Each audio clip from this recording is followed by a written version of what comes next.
Good evening, good day, and good morning, Croeso, and welcome to Flexy Fridays, your weekly roundup of the world of music as we perceive it to be here in sunny Wrexham, where today it is actually raining. And I'm sure today's guest is no stranger to Wrexham, as we are joined by Natalie Jones, who is one of the many faces responsible for making Focus Wales happen. Hello, Andy, and how are you doing today? Yeah, brilliant to be talking to you. Yeah, and in good mood, really. I just, obviously off the back of delivering Focus Wales, which just felt like such a mission to get the event over the line. And to do it in a way that everyone was really happy it was successful. Everyone got through it. And to look into 2022 with some optimism and planning for a new program. Yeah, I'm in a good mood. A few months back, I couldn't have imagined, to be honest. Everything felt so difficult to get done. But yeah, feel very, very lucky that we've been able to do it. And and it's like a big weight has been lifted off of our shoulders, that we can now start to listen to new artists, take new applications on board, and yeah, book in some new artists for 2022. It's exciting. Definitely exciting times. And yeah, with all the stress and pressure that you must have been under trying to put on a 2021 event in post-COVID times, let me just say you pulled it off with, I don't know what word I would use, but you did it. It was good. Amazing. Oh, thanks. Yeah, no, it was crazy that, we definitely felt like we were just, I don't know, with everything that we had, just pulling along this like almost burden of, oh, we've got to deliver this event at some point. And to the team, it did feel like that. We put in so much time and energy into making sure that everything was going to be safe and sound, that we overstaffed every part of the event to make sure that there was sort of no stone was left unturned, everything was considered. But it was such an effort that we did go into it feeling a little bit exhausted, but as soon as the festival got underway, we realized what a release it was for absolutely everyone, from our own small team to the wider team that joins us and works in it, technical production staff and volunteers and artists and delegates, just regular attendees. It was a big deal for everyone, and for lots of people at the event, it was the first event that they'd worked at or played at or just attended since the pandemic began. And I kind of wasn't in that head frame because I'd seen that lots of events have been happening over the summer in various formats, but I hadn't been to many really. So I assumed everyone else was in that space. But yeah, it was a huge release, and I realized what a big deal it was for a lot of people to attend or to take part. And I think that bled into everything across the whole program, that everyone just felt so happy to be here. The artists played out of their skin. I thought, there was definitely an edge to all the performances, that people just felt so grateful that they could be playing to audiences again. And to play the role in that, it's a privilege really to be able to do what we do. Yeah, well, would you be able to explain to our audience members that haven't yet been lucky enough to attend what actually is Focus in Wales and the intention behind the event? Yeah, okay, so we started the event back in 2011. Well, it was our first edition. There's a good year of work that led into that, so it's really, the work's been going on since 2010, and the whole spirit behind it was that we wanted to create a music industry platform for new talent in Wales, but really for the wider industry. So it was as much about those who want to work in music on stage as those who want to work in music off stage. So ultimately a big industry gathering. And we started, as I said, that first edition in 2011, and organically, year on year, we've grown the event from starting out with just a couple of stages and 40 artists and a couple of panels and a few industry guests, to each year growing it in a sort of modular fashion, adding maybe a genre specific stage, doing a slightly heavier rock stage, doing something with dance music, doing something with folk and trad, and it's blossomed over the years to the point where in 2021, you know, we had 3 days of program with a daytime conference program which attracted over 500 delegates from across the globe. And in the evening, we've got, well, this year we had over 260 artists performing across 20 stages, with over 15,000 regular attendees to the festival. So it's a multi-venue hop, and it's for all genres. And, you know, it's a safe space for everyone. It's definitely a multicultural, diverse celebration of the world, I would say. Or certainly that's what it's turned into, because, you know, at its heart, we wanted to open up the world for our artists and our industry, and vice versa. So we've created this, I think, quite a beautiful pathway, which now sees, you know, festivals and export offices bring their best new artists to us in Wales once a year, which in turn enables us to take artists elsewhere to different parts of the world to showcase the different music communities.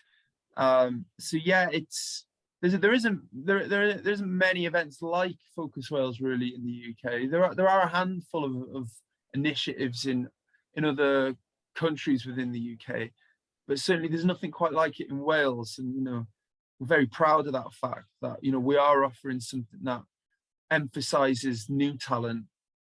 You know, we do have some touring acts as well who are maybe that little bit more established, but it is really all about the new acts and you know, helping to develop their careers. Okay, so what is your specific role within the Focus Wales team? Okay, so yeah, so I'm one of the co-founders. So it began with Neil and I, and, you know, Neil and I, lifelong friends, so we went to school together and whatnot, you know, and discovered bands as teenagers at the same time. And, you know, we're massive Rage Against the Machine fans, and, you know, went through all of that sort of musical journey, discovering other genres, becoming artists ourselves and promoters. And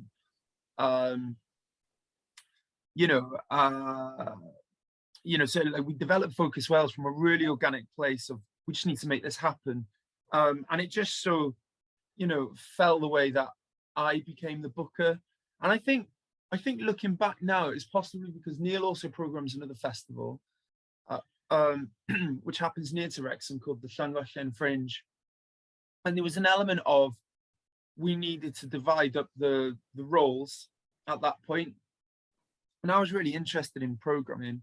I'd been doing a new music blog site called Young Rebel Music at the time, which did like a monthly international music playlist. So I was becoming really obsessed with finding new music from, you know, far-reaching parts of the earth. So whether it was, you know, he's making new music in Afghanistan, he's making new music in Madagascar, or like, you know, Colombia. So I was really interested in finding this and presenting it as a monthly playlist. And I think that's probably what pushed my case to say, can I be the booker of this thing? So Neil primarily looks after the conference side, and I look after the live program, but there is loads of crossover. You know, Neil's got great taste and judgment, and had been booking for years too, through, you know, various ventures. So like, you know, Neil will often say to us, oh, I've discovered this brilliant artist, and vice versa. I'll find delegates when I go to conferences that I think are great. You know, people, you know, booking festivals, or they've set up new labels or agencies, you know, and if I think they're going to be really useful, I'll suggest them as a guest potentially. But then, you know, we've also got like a really important third wheel to the vehicle, so to speak, which is Sarah Jones. Sarah joined our team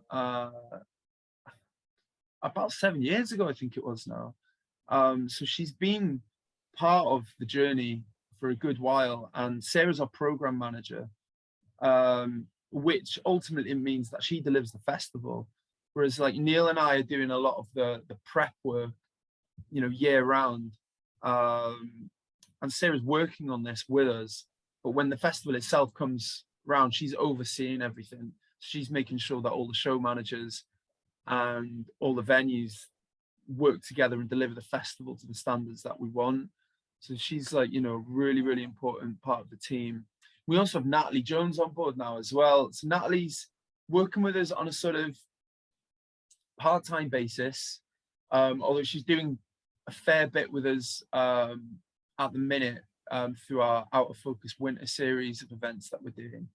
But Natalie's brilliant. Natalie works with us on equality and diversity.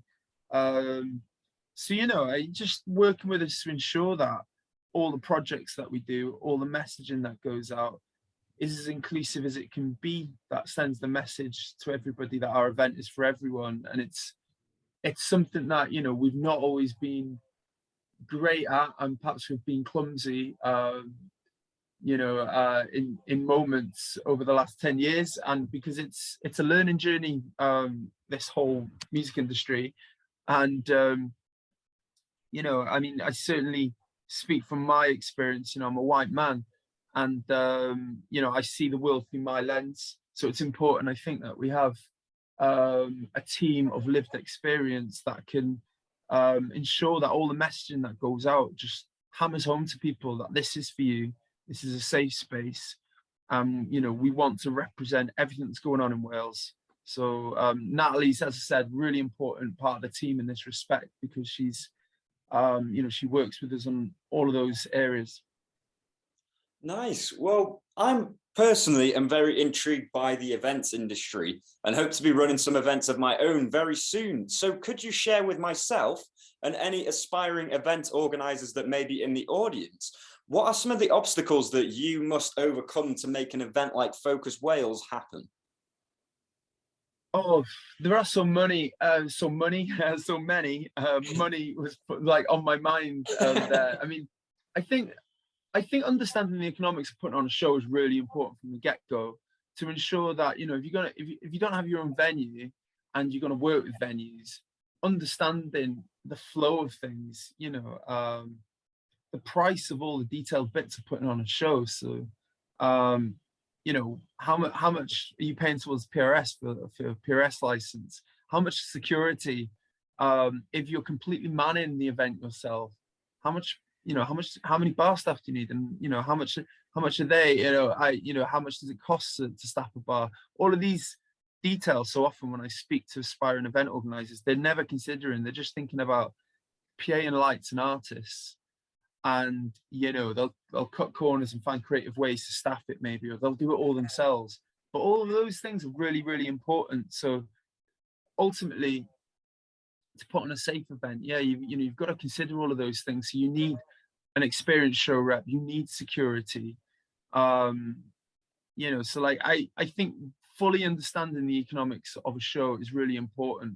So like, you know, if I've got any advice, I would say go and intern, go and volunteer at a venue or at a festival. I think we're quite a welcoming event, and you know, anybody, if they have an interest in getting involved in the event sector, can come and do some volunteering with us, do a few shifts, get a free pass, enjoy yourself as well.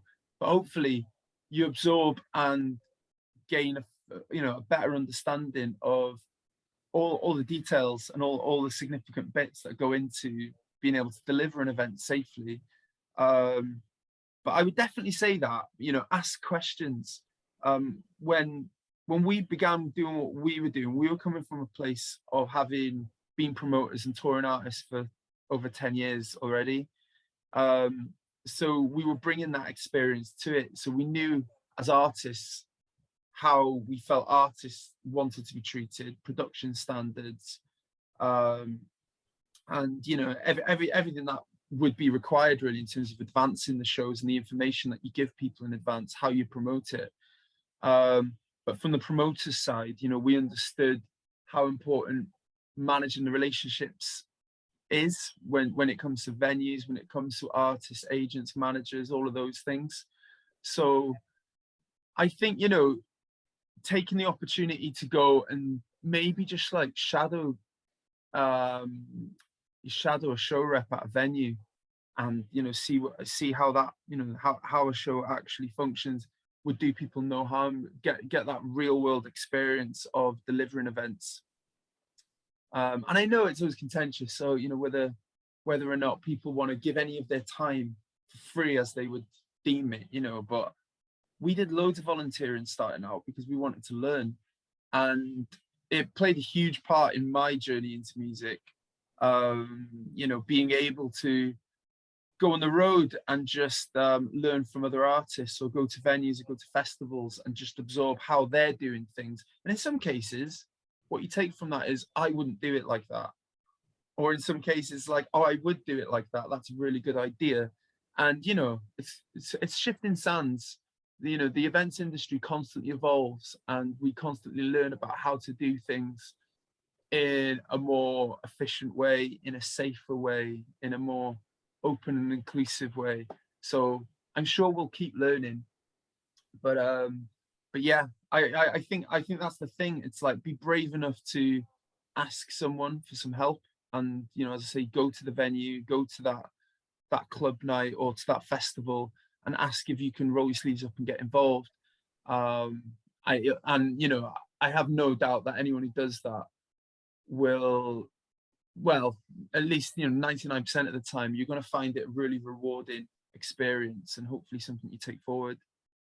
No, I can certainly confirm that. I spent my summer, I think I volunteered at about 7 festivals by the end of it. Got my Focus Wales volunteer top on. Amazing. But yeah, no, it's a really invaluable experience for anyone interested in music or the events industry. Like, really get out and volunteer at the festivals, if for nothing else, the free entry to a lot of them. But yeah, no, I definitely agree with what you're saying there. Getting involved in that way, not necessarily to get paid, but just to get the experience, is well worth doing. So could I ask, who are some of the acts that have stood upon a Focus Wales stage and really stood out to you personally during your time running the festival? Oh, there have been so many, to be honest with you. But it's difficult to name, you know, favorites per se, but there have definitely been moments that have just been insanely good. And sometimes it's Welsh artists, sometimes it's international artists. We had a band from Japan called Moja play our 3rd edition, I think it was, so back in 2013. And that was just absolutely insane. You know, they took the roof off the venue, and, you know, nobody knew them in Wrexham. And, you know, we were still a relatively young festival. So even in terms of our pre-event promotion, you know, we were not as good at being able to spread the word and let people know about the artists at that point, because, you know, we only had a small sort of following on the internet in terms of socials. So they played as like an unknown quantity, and by the end of the show, it was insane. I described them as like, you know, Mars Volta in terms of like, you know, they sound like a planet being born. It's such a powerful, explosive thing. But if you took Mars Volta but just had all, like, you know, the 2 minutes of super exciting bits condensed into their songs, that's Moja. And, you know, at the end of this set, they sold every item of merchandise in like 5 minutes. You know, people loved them that much. All their CDs and tapes and vinyls and t-shirts had gone. And at the end of the show, they were like, oh, thank you so much, but, you know, we've just arrived from Tokyo and now we have no more merch because everyone in Wrexham had bought their merch. But, you know, I think they were slightly joking because, you know, obviously they were delighted to be able to make such an impact. But that was really rewarding. That was a time when I thought, you know what, this is really working. And, you know, for international artists coming in, this is an awesome showcase opportunity where they're going to make an impact, that there is an audience just open to discovering music here. But then others that I can think of that have been really good. We had Stella Donnelly perform a few years ago. Now, she's like Welsh Australian. She grew up in Swansea, as it happens, which not a lot of people realise when they listen to her with an Australian accent. But she performed as part of a BBC Radio Wales broadcast show that we had at the Focus Wales Festival in well, we have it every year, but it was, I think it was the 2018 edition that Stella played. And it was such a special moment to have her perform. But then I can think of so many others. I mean, Gwenor performing in St Giles Parish Church was a special show. And this year, you know, we had some amazing shows this year.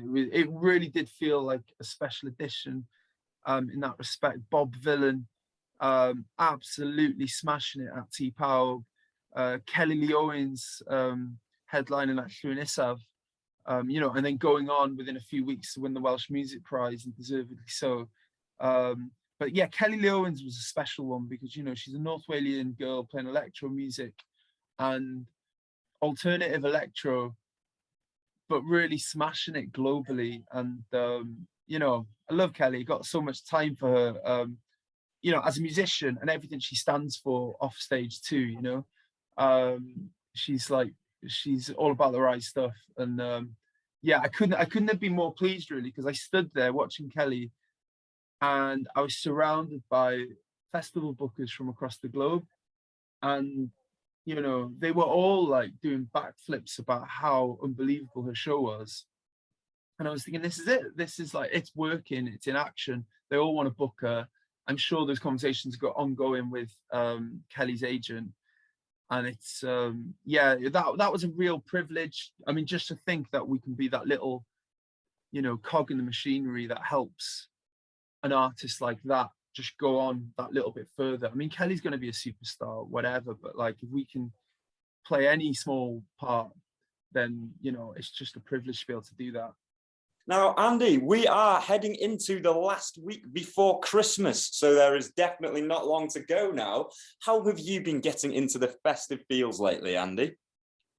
Oh, well, to be honest with you, I've just come back to Christmas. I've been on the road for 2 weeks at festivals in Europe, and which was loads of fun. But it's like I've missed like all the Christmas tree and whatnot going up in the house. I've got two young daughters, and I think, you know, they're very much like keen to get all the decorations up. But yeah, I think, you know, we're going to be doing a whole bunch of stuff with the kids over the next few weeks. But yeah, it's a nice time of year. I mean, especially, you know, for anyone with like little ones, and, you know, our eldest is like 6.5. So she's like so excited about all things Christmas and Santa and all that goes with it. Our youngest is only 16 months, so she's picking up on the vibe, but she doesn't really know much about it. But yeah, you know, I think it's all about family, and for me, doing less work and just being here with the kids. And yeah, I can't wait really. And I'm just hoping that it's just a bit more of a, you know, a normal, you know, whatever Christmas means to people, because it's not always an easy time for everybody. You know, I've got friends who really aren't into Christmas for that reason.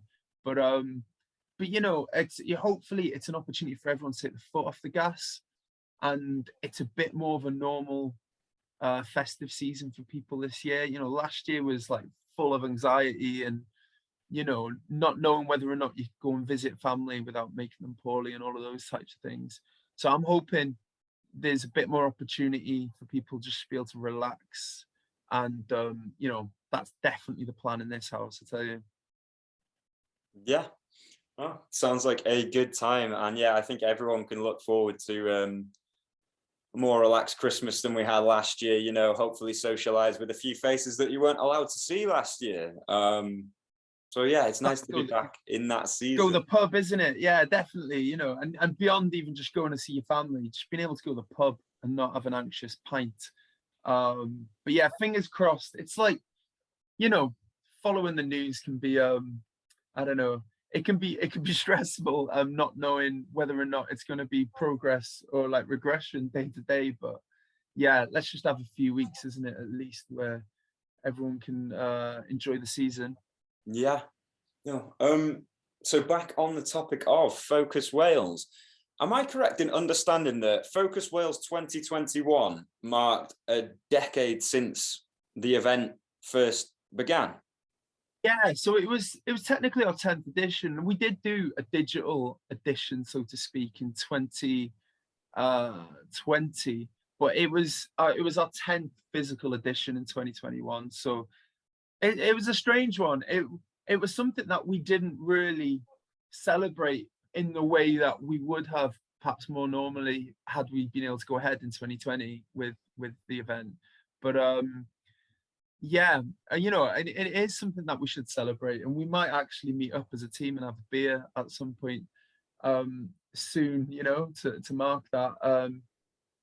But yeah, you know, it feels insane. It's one of those, I think once you're on the conveyor belt of doing an annual event, you're just constantly doing it. So there's never a time to sort of slap each other's backs and go, well done, that was good. You're just constantly on to the next one. And literally, you know, to give an example, you know, we're putting in Arts Council bids for support literally a year off from the event. So, you know, the work is immediately begins. And obviously there's only 7 months between Focus Wales 2021 and Focus Wales 2022. So it's, you know, more so than ever, we're straight back into it. But yeah, it's definitely something we're proud of that we've made 10 years, but here's to the next 10. Yeah, no, and I definitely think you do need to, yourself and the rest of the Focus Wales team need to go out for that pint, because you've certainly earned it after a decade of smashing it with Focus Wales. And could I ask, if you could showcase any act without restriction, who would you like to see hit the Focus Wales stage? Oh, that is a really good question. There are so many, really. I mean, you know, I'm obsessed with new music, so I'm just listening to everything that's coming through all the time. But for me, it's like, you know, we do have some like fantastic headliners every year, touring artists, and we do that and have that mix of new artists and established names, because it helps to sort of widen the net and, you know, helps bring in new audiences that then benefits the newer artists. So we do like to have a bit of a balance of, as I said, names and then the fresh new talent. But truth be told, you know, I often don't even get to see the bigger names, or it's rare that I get to catch those sets personally, because my priority really is getting around the new acts. And, you know, and it's those shows, you know, because I know the established touring artists shows, they're going to take care of themselves. But like, I really want to see, you know, what I'm passionate about is seeing those new artists that I'm excited about, who are coming through, who are like new entities, you know, for their shows to work out, for the delegates to be at their shows in particular. Because I think that's what I love, really, you know, knowing that, you know, the agency might start working with this particular artist, or this label might start working with this artist from that show. And it happens every year. And, you know, when you're in the room and the label is like giving you that nod, like, we're going to make this one happen, or the festival booker is like, I'm bringing this artist to Japan next year, you know, that is like, that's the most rewarding thing, to be honest, when you see it in action. Because, you know, it's such a leap of faith for artists to come up and, you know, so often, you know, travel from distance to come to Wrexham and play part of the event, in the sort of hope that the industry that are in town are going to come and see them play. But that's it for me. But there are so many cool new artists coming through that I would love to have at the event. Like, it'd be great to have idols play the event, and we've tried a couple of times, but it's always like, oh, they're going to be in the States then, oh, they're going to be in Australia then, oh, they're going to, you know, so sometimes it can just be difficult like that. Like, we had that with Neck Deep, where they, you know, they formed, I think it was the year we had our very first edition, like, you know, like within the same month they did their first show or something like that. Yeah. So it was like, they were like really fresh, and we already had our program, and then it just rocketed for the band in the most amazing way. And then we must have offered for the band every year until we eventually got them in 2019. But it took us that long because they were always like, oh, they're touring Japan, or they're in the States, or they're in, you know, because it just happened for them in the most brilliant way. But then when they eventually came to play, you know, they had 1,200 people in the William Aston Hall, and it was like sold out and really exciting. But yeah, I mean, who knows in the future which artists we would get there. But, you know, growing up, I was like a huge Super Furry Animals fan. So, you know, I think it would be quite a dream to see Super Furry Animals reform and do like a set at Focus Wales. It would be something really special, I think. Well, if there was ever an event that Super Furry Animals should do that for, I think it should be Focus Wales, given they are a Welsh band. I mean, this is the Welsh festival to be at. And I think one thing that's great about Focus Wales is it just seems to keep getting bigger every year, now having 20 stages. So out of the 20 stages upon which a person can find a performer during Focus Wales, do you have a favourite? Oh, that is a tough question. I think, look, I think I there isn't one in particular, but I think the St. Giles Parish Church is a really special place to go and watch music. And we've had all manner of artists in there, from, you know, Jane Weaver doing her cosmic, you know, thing, and that was insane. That was so good. To, you know, intimate performances from Georgia Ruth, and you know, the Trials of Cato had a sold out show in the church for us this year. So we get all manner of performances in a space like that. I think that's quite a unique setting. You know, it's like 500-year-old beautiful, you know, piece of architecture. It's amazing in that space. But then equally, there's something about Central, formerly known as Central Station, and that side room, the side room, not the big room necessarily, but the side room, the smaller space. I've seen some absolutely insane shows there, you know, during the festival. And there's just something about the energy that happens between the audience and the artists. I think playing in that space, because it's such a narrow zone, but you can get close to 300 people in there when it packs in. And for the artist, it's just, I think, such an exciting spectacle. I've seen artists really play outside of themselves, and that's, I mean, Boy Azuga played there for us. I think it was 2018. Yeah, 2018 they played in there for us in the side room. And, you know, a week later they were on Later with Jules Holland on the BBC. And, you know, I think that hit home for people, that they were getting to see these artists that are really on the up in these intimate settings. And, you know, everyone knew that the buzz was there for that particular band in that moment. And it just creates this special energy that people are thinking, wow, how on earth is this show happening in this space where it's just so personal? Yeah, I love that one. Hard to say though. If I start saying it's definitely this one or that one, then other venues will be sad with me. So I don't want to disappoint anyone. No, but yeah, I've been to some big gigs at Central Station. Well, as big as they can be in a small venue, but when that place is packed, like, you know it just from the energy. Yeah, that is a great space for a decent night out or a good gig. So after spending my entire life in Wrexham, I was not even aware that there were 20 venues in Wrexham that you can go and see live music. And now I am. It leaves me wondering why we aren't spoilt for choice when it comes to what band to go and see every weekend. Although Focus Wales does seem to be remedying this situation. So can I ask, do you play a part in organising the ongoing Out of Focus events that are currently happening across Wrexham? Yeah, so that's something that we're doing. So that's our initiative, because we're quite keen to see a sort of follow through in a more year-round program. Yeah, you know, that gives opportunities for artists to come into Wrexham and play shows, but then equally, you know, keeps the venues bubbling along through what is typically a difficult period of time, which might sound odd to people, because people might think, well, surely business booms at Christmas. I'd say sure, but November and, you know, even early December and January, early February, they can be tough times for live music spaces, because people are saving up for big nights out over Christmas. So, you know, we looked at this winter period and thought, could we do something? And having started the Out of Focus work that we did digitally during the 2020, we decided that actually maybe we could look at a run of events that take us through until February, which will be around the point when all of our 2022 festival program gets announced. So we thought this might be a really nice bridging phase. It gives work to the artists and to tech production people that we work with, and production companies that we work with, and the venues, of course.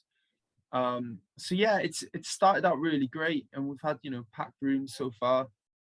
We've got yeah, we've got more to announce too. So people just need to go to focuswales.com/oof, or OOF, oof. And then they can see everything that we've been up to over the, you know, the few weeks that have gone so far, and the shows that are coming up. But yeah, loads for people to catch into January and February. And yeah, hopefully they continue this good trend of, you know, being sold out shows, because I think it's definitely helpful to the venues. And you know, we need the venues to still be there come the time of the festival, so we're happy to do whatever we can just to keep them busy. 100%. No, I'm certainly looking forward to some of the out of focus events. I've seen some nice lineups coming up. Now, as Focus Wales and its audience appear to be expanding rapidly, do our Wrexham residents need to be concerned that you might pull a Wales Comic Con and move the event to England? Oh no, no. I don't think people have any sort of you know, have any reason to be concerned about that type of thing. No, I mean, we're quite passionate that it stays in Wrexham. Really believe in the town, and you know, I think it's a great place for us to do the event, because the town is so concentrated. You know, you have all these venues, all these spaces where we can have shows really close to each other. It means, especially for the delegates, the people working in the music industry that come to the event, they can really fit in a lot of artists. So they've got a great opportunity to see lots of things, and to be honest, a greater chance that they're going to find something at our event versus other events in bigger cities elsewhere. Because I go to lots of conferences, loads of showcase festivals, and often you're having to jump into taxis to get from one side of the city to the other, and you're missing the show. You're not quite getting there on time, and you know, you've got all this dead time in between when you're traveling. This is not the case at Focus Wales, as you know, where you've got 20 stages, and the furthest point to the furthest point is a 5-minute walk. So you can cram in loads. So whether or not you work in the music industry, or you're just a regular attendee of the festival, you can get like a lot of bang for your buck, really, and fit in loads of music. So that for us makes Wrexham ideal place to keep the festival. And I feel like, you know, even if I looked at other parts of Wales, really, I mean, Cardiff's spoiled for, like, you know, they've got great things happening down there, and you know, they don't need us to move our event there, and I don't think it would work as well if it was there, personally. So we have no sort of thought about moving it anywhere else in Wales, and certainly not into England. You know, there are plenty of events servicing the music communities across England, and you know, many good ones. But yeah, our priority really is to the music community here in Wales, and Wrexham is the best place for Focus Wales as far as we see it. Yeah, no, I don't think many Wrexham residents can really make sense of how Comic-Con Wales is now happening in Telford. Though I don't doubt it's a good event, but it was nice to see that happening at the William Aston Hall. So can I ask you, are you a fan of Christmas music? It depends. I mean, there've been some bangers over the time, but then there's also been a lot of awful songs. I think on balance, I'd probably say I wasn't, because there are so many awful Christmas tunes, but then also you can find good ones. I mean, especially with like Spotify and YouTube now. Are you a fan? I wouldn't say I'm a fan. Yeah. No, but I'm very much like yourself. What you're saying there, there is a few good Christmas tunes. You know, there's a whole metal album of like Christmas tunes where people like Tony Iommi from Black Sabbath got involved in doing like covers of like God Rest Ye Merry Gentlemen and stuff like that. I find that stuff's quite interesting. But out of the Christmas tunes that you can tolerate, do you have a favorite Christmas anthem? I mean, you know, very hard to nail. This is like a difficult one. I'd have to say that, I mean, Fairy Tale in New York is probably